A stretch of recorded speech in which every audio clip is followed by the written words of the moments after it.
Mick Jagger and his Rolling Stones bandmates rocked out in front of 70,000 fans on their sellout tour, while his younger brother played at a parish hall with just 60 people.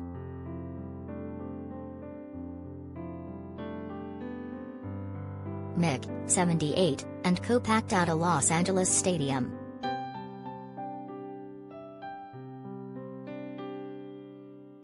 Brother Chris, 73, was on stage as part of a folk and blues duo at Compton Parish Rooms in West Sussex a few days later.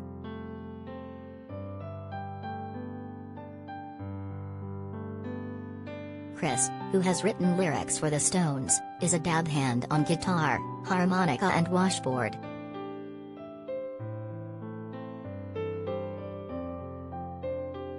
A source said, "Mick and Chris are very close, there's no rivalry or jealousy between them at all.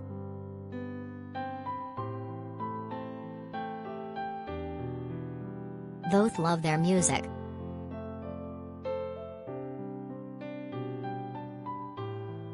It comes as Mick said they would miss their drummer on and off stage.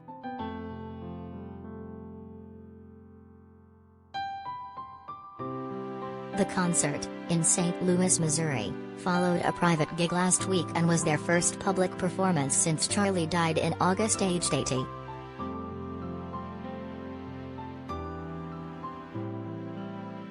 In honor of the drummer, the show opened with an empty stage and photos of the late star appearing on screens, accompanied by a drum beat.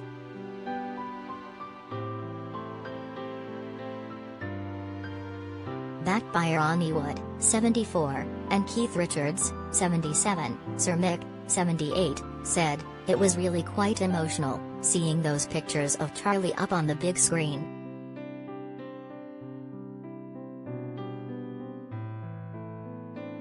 This is our first ever tour we've done without him. We'll miss him so much."